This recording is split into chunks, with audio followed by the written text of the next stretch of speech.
Ang payo ko dito, pag pupunta kayo rito, pag pupunta kayo sa ibang bansa, ihanda nyo ang sarili nyo kasi iba ang culture, ang tradition nila. Talagang totoo yan mga guys. Ang sabi nila na nagpaparelease or umuwi mga 1 linggo lang kasi hindi kaya ang trabaho. Dapat mga guys, mga idol, ihanda nyo ang sarili nyo pag pupunta kayo dito sa ibang bansa. So ayun, dapat pag-aralan nyo ang culture, ang tradition kasi iba ang tradition nila dito, iba rin sa ating. Kaya ay ang inaano ko na pag-aralan nyo ang tradition, ang culture nila kasi gaya ng dito nga ang culture, tradition nila na pali-pali. Hindi pareho sa atin na pwede pitiks-pitiks. Dito talagang pali-pali, yung pali-pali na mabilis. So ayun mga guys, ang vlog ko ngayon ay tungkol sa culture and tradition. Ang una mga guys, ang Anyong Hasiyo. Ang Anyong Hasiyo mga guys, ang translate yan sa atin, hello. Yung pagbati yan sa kanila mga guys, tapos yoyoko kayo, yoyoko. Tapos halimbawa pag mga sadyang name mga guys, ang amo yung mga amo sa company. Talagang yoko na yoko mga guys, mga idol. Babati ka ng halimbawa pag sasalubong kayo, pag papasok ko sa trabaho, sabihan mo Anyong Hasiyo, tapos yoko. Ayun mga guys, ang culture and tradition dito sa Korea. Tapos ang sunod naman mga guys, ang halimbawa ay ang bata, advance yan sila, advance ng pag isinilang ang bata mga guys, bali ang bilang nila niyan 1 taon na kasi habang nasa tiyan ng ina, advance in 1 year. Halimbawa sa akin mga guys, kung halimbawa ako 40 years old na ako, ang bilang dito sa Korea mga guys, 41 na ako. Hindi pareho sa atin sa Pilipinas. Ang sa Pilipinas kasi yung bata pag silang wala pa yan, bali 1 araw pa lang yan. Tapos pag maghintay ng 1 taon, 1 year. Dito sa Korea mga guys, habang nasa tiyan na ang bata, pag silang ng bata 1 year na siya. Kaya advance in 1 year ang edad nila. Pareho paglabas ng bata ay pag halimbawa yung bata lumabas na 1 year na yon dito sa Korea. Tapos pag birthday niya ng 1 taon sa Pilipinas, dito naman sa Korea 2 years na yan siya. Kaya iba ang bilang nila dito, advance sila ng 1 year. Hindi pareho sa atin, pag ang bata isinilang, wala pa yan, bali 1 araw pa lang yun. Dito sa Korea 1 taon na yan siya. Kaya ayun ang culture, ang tradition nila na advance in 1 year. Parang example ko sa akin, kung 40 years old na ako, ngayon dito sa kanila 41 na ako. Advance in 1 year dito mga guys, mga idol.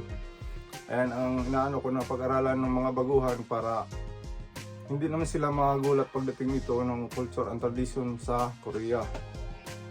Tapos ang susunod mga idol, excuse me po, ang susunod ang religion nila dito mga guys, mga idol. Ang religion nila dito, 2 lang mga guys, 2. Ang religion nila, ang marami talaga mga guys, mga idol na religion dito sa Korea, ang 3/4 sa Korea, tapos ang 1/4 ang Christian. Ang 3/4 naman sa Korean mga guys, mga idol, 2. Ang Buddhism, 2 ang ano nila. May Christian lang tsaka Buddhism. Ang marami mga guys, mga idol, ang Buddhism. So ayun, ang 2 religion dito sa Korea mga guys, mga idol, ang Christian tsaka Buddhism. Ang Christian mga guys, kukunti lang kasi parang 3/4 lang yata. Yung sa company naman namin, parang Christian yung kasi may Christmas. Pag nagki-Christmas, nagbibigay siya ng tinapay, nagre-regalo ng tinapay. So ayun, may Christian siya. Tapos ang iba naman, karamihan ng mga guys, ang 3/4 Buddhism. Ang 1/4 lang ang Christian. Marami ang Buddhism dito sa Korea.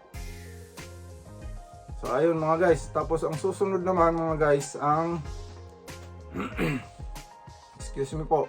Ang susunod mga guys, ang culture and tradition nila na pagkukuha ng picture. Pag papapicture kayo mga guys, mag-idol. Pag magpapapicture, ang maghahawak ng camera, halimbawa magpipicture mga guys, halimbawa ako maghahawak ng camera, sasabihin ko na kimchi. Tapos ang kimchi ng ganito, ang fish. Mga guys, para pag-picture niya, ang pinipicturean niya, i-smile, tatawa siya. Sasabihin ng naghahawak ng camera ng pipicture, kimchi. Tapos ayun naman, i-smile naman ang pinipicturean niya. Ayun ang culture and tradition na pagpipicture nila dito sa Korea, mga guys, mga idol. So ayun, hanggang dito lang muna tayo mga guys, mga idol. Ang una ang Annyeonghaseyo. Ang sunod ang advance in 1 year sila dito. Sa atin, pag halimbawa yung bata isilang nasa tiyan, paglabas niya isang araw pa lang. Dito sa Korea, isang taon na yan. Bali, isang taon. Advance sila in 1 year, isang taon ang bilang. Ang sunod ang sa religion, ang Buddhism, tsaka Christian.